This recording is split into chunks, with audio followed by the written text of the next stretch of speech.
안녕하세요. 눈에 넣어도 아프지 않을 딸아이 하나를 키우고 있는 30대 여성입니다. 아이를 볼 때마다 이렇게 하나 키우기도 힘든데 어머니는 어떻게 저랑 오빠들을 키우셨나 그런 생각이 들면서 감사한 마음이에요. 한편으론 어머니에겐 아버지란 든든한 남편이 있었으니 오히려 나보다 사정이 나으셨으려나 싶기도 하지만요.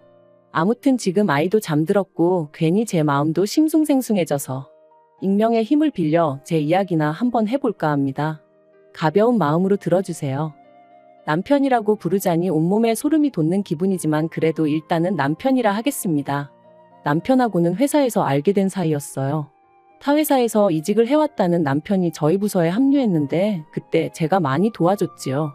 다만 제 딴에는 남편이 낯을 가리는 게 눈에 뻔히 보여서 나름대로 잘 적응하라고 먼저 말 걸어주고 챙겨주고 했던 건데 남편은 제가 자기한테 관심이 있어서 그러는 줄 알았다나요? 그러면서 실은 자기도 저에게 호감이 있었다더니 급기야는 데이트 신청까지 해왔는데 황당하고 어이가 없었죠. 하지만 그렇다고 싫은 티를 내자니 괜히 어색해질 것 같기도 하고 그래서 나름대로 상황을 잘 무마시켜 보려고 데이트를 하게 되었습니다. 그런데 회사 안에서만 보던 남편과 회사 밖에서 본 남편은 무척이나 다르더라고요. 회사 안에서는 말수도 적고 뭔가 조심스러웠다면 밖에서는 농담도 잘하고 싹싹하고 무엇보다 어찌나 애정 공세를 퍼부어댔는지 몰라요.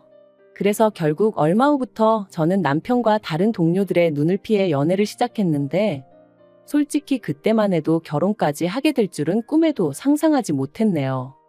결혼 당시 시댁이나 친정이나 형편이 넉넉한 편은 아니었기에 특별히 큰 도움을 받은 건 없었어요. 다만 남편이나 저나 모아둔 돈은 꽤 있었기에 둘이 모은 돈을 합하고 거기다 대출까지 받으니 비록 전세긴 했어도 서울에서 신혼살림을 시작할 정도는 되었죠. 야무지고 알뜰살뜰 살다 보면 10년 안에 서울에 있는 아파트 한 채는 마련할 수 있겠지. 그런 꿈을 꾸며 신혼을 이어갔습니다. 그때만 하더라도 저희 두 사람 앞에 행복한 미래만이 기다리고 있을 줄 알았지. 이렇게 제가 영원히 남편을 증오하게 될 줄은 몰랐네요. 저는 어려서부터 아이는 둘쯤 낳고 싶었고 그렇기에 결혼 전에도 남편에게 몇 번이나 그런 이야기를 했었어요.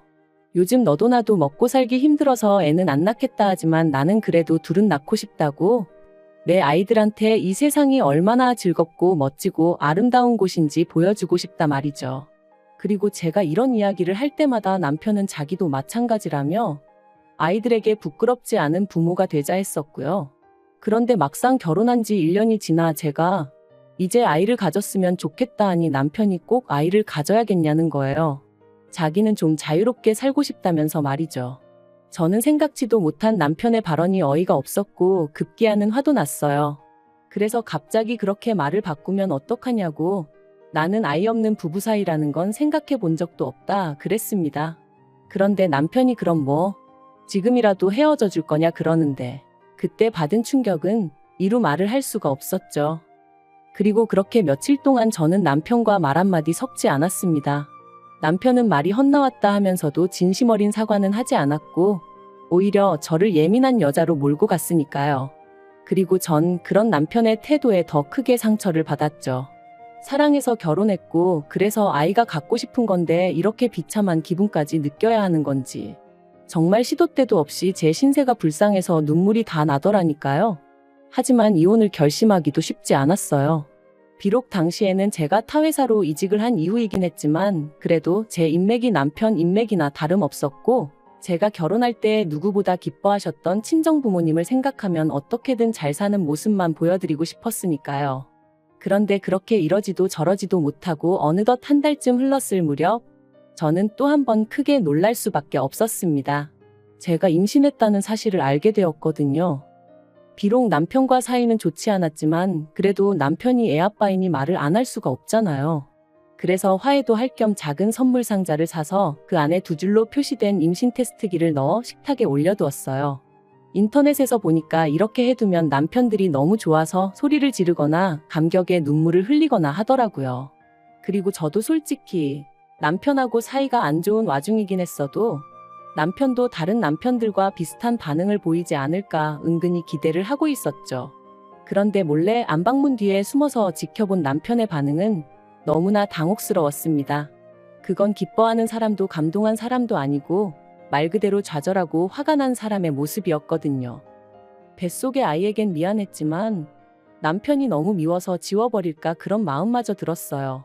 하지만 친정부모님은 남편이 너무 크게 놀라서 그랬을 수도 있다며 저더러 임신하면 원래 기분이 크게 오르락내리락 하는 법이라고 제가 오해한 거라 하셨습니다.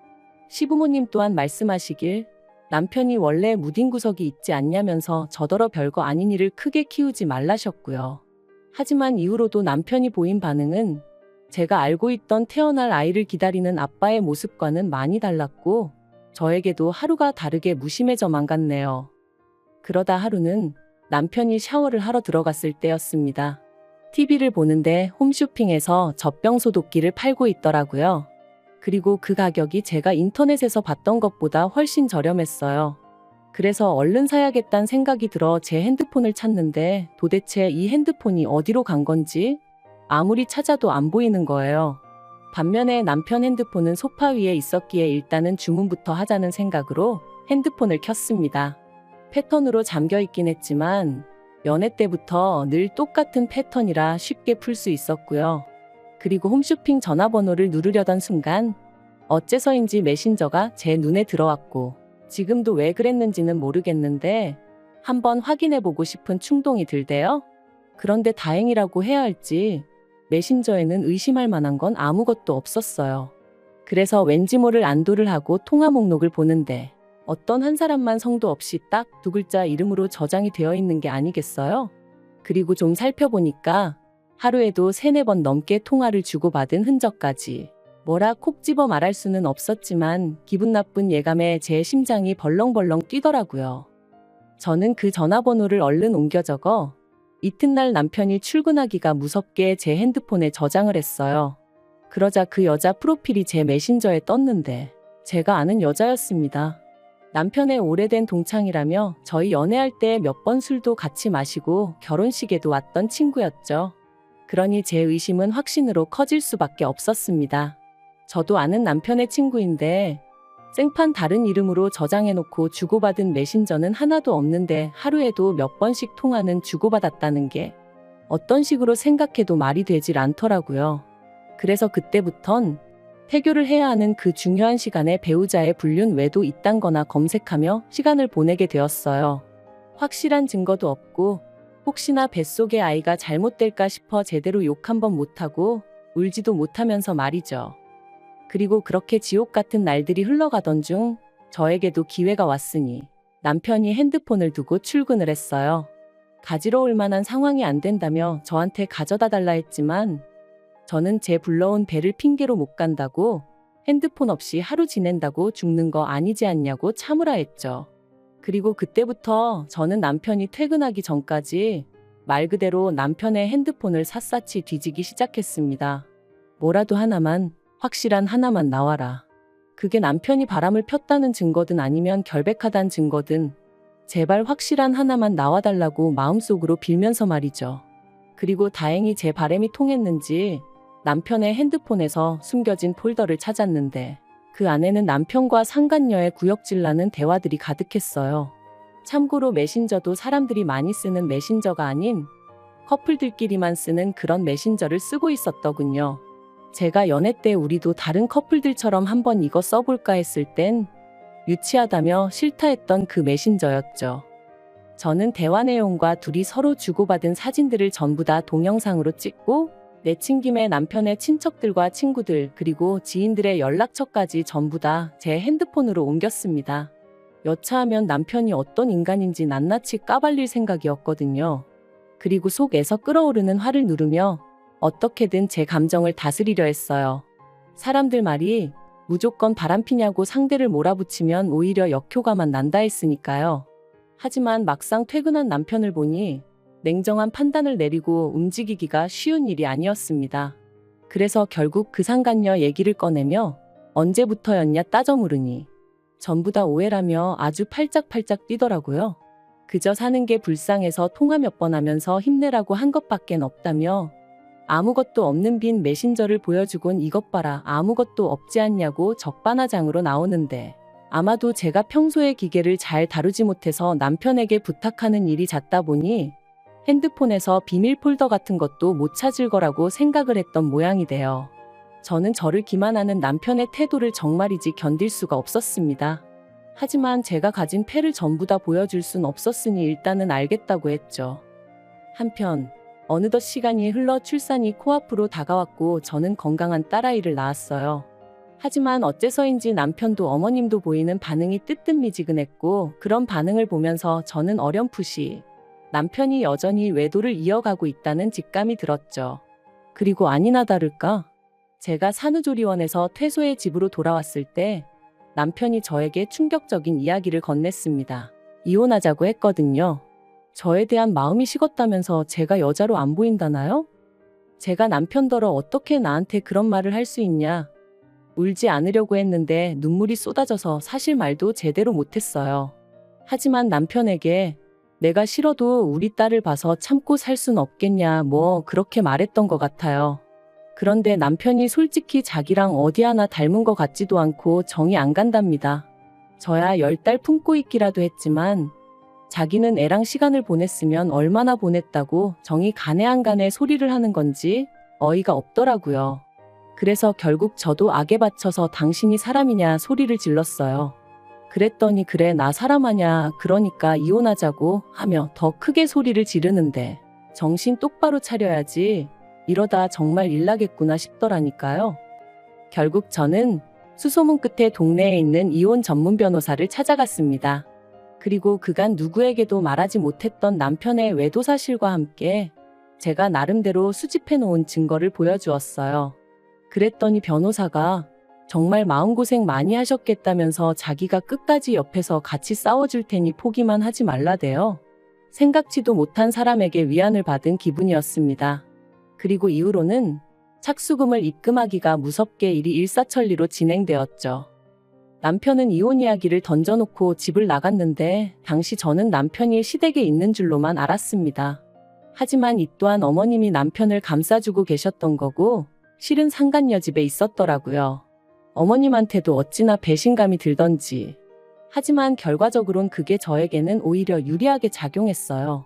저는 상간녀 소송을 위해 상간녀의 정보가 필요했고 확실히 해두고자 상간녀가 사는 동네에 3번이나 찾아갔었는데 거기서 두 사람이 같이 팔짱을 끼고 거리를 걷고 마치 부부처럼 행세하는 사진을 찍을 수 있었거든요.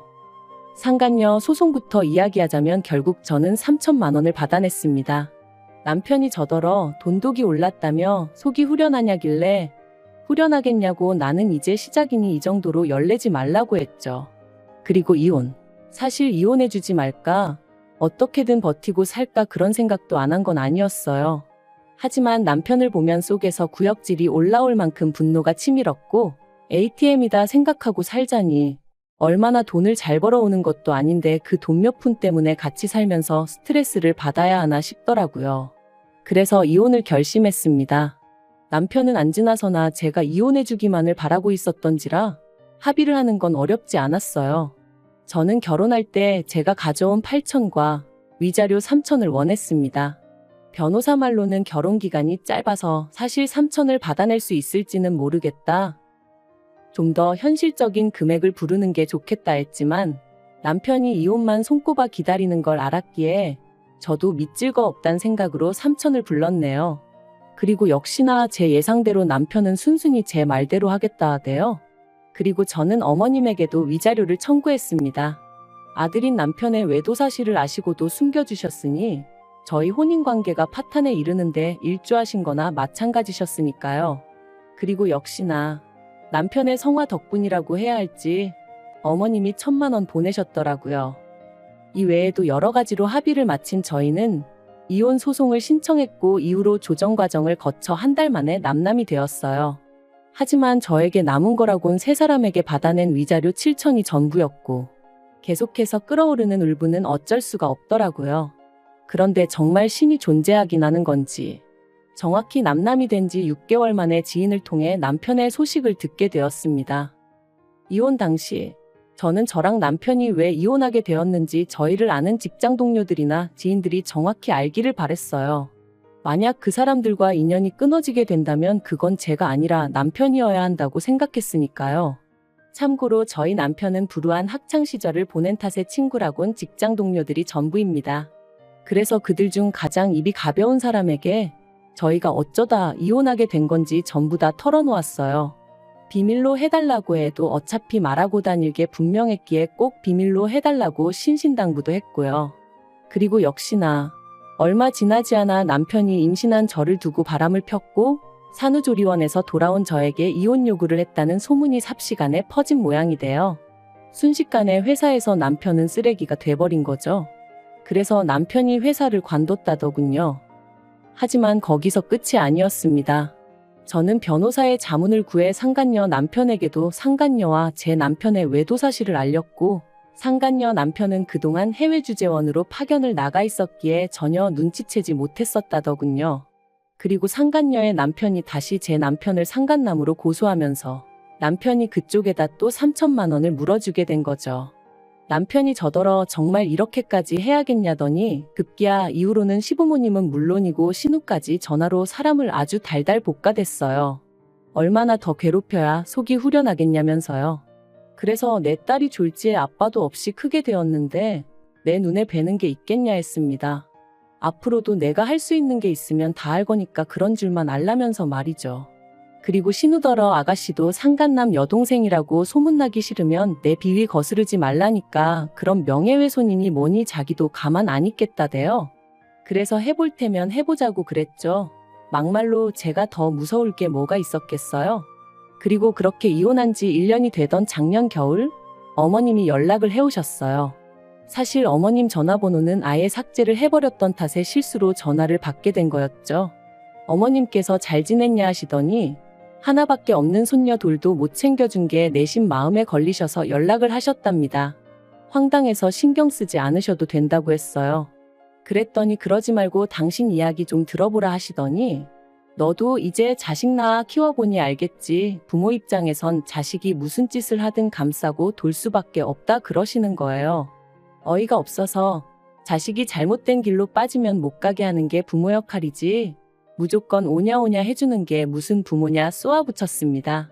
그리고는 그런 이야기 이제 와서 저한테 왜 하시냐 듣고 싶지 않으니 그만하시라니까. 남편이 저랑 이혼하고 폐인이 되었다면서 반성 많이 한 것 같다고 저더러 한 번만 기회를 줄 수 없겠냐는 거예요. 어이가 없어서 기회는 무슨 기회냐고 말도 안 되는 소리 하신다 했습니다. 제가 죽어서 썩어 문드러지더라도 남편을 용서할 일은 없을 거라고요. 그리고 혹시나 저희 딸아이를 핑계로 어머님 아버님 혹은 남편이 제 앞에 나타나는 일은 없게 해달라고 했어요. 이혼할 때 핏줄이고 뭐고 필요 없다 한 게 남편이었으니 저는 애한테 네 아빠 죽었다고 할 거라고 할머니 할아버지도 다 죽고 없다 할 거라고 그런 줄 아시라 했죠. 그랬더니 어머님이 천륜이 네 멋대로 끊어지냐 하시길래 그거 먼저 끊고 도망간 게 어머님 아들인 거 기억 안 나시냐? 조심하셔라 그러다 또 어떤 엑스한테 눈 돌아가서 그땐 어머님하고도 연 끊는다 하고도 남을 작자다 그래버렸네요. 그리고 지금 오늘 이렇게 과거를 다시 곱씹다 보니 누군가 저에게 그러더라고요. 그래도 아이 아빠인데 남자가 순간 한눈 좀 팔 수도 있는 건데 참고 기다리지 그랬냐고요. 비온 뒤에 땅이 더 굳어지는 법이라면서 말이죠. 하지만 그건 자기가 겪어보지 않아서 그래요. 믿음과 신뢰를 저버리고 쾌락만 쫓는 사람이 무슨 애한테 좋은 본보기가 되어주겠어요? 아무튼 오늘로써 다시 한번 과거는 훌을 털어버리고 아이와 저 두 사람의 행복한 앞날을 꿈꾸며 한 걸음 한 걸음 나아가 볼게요.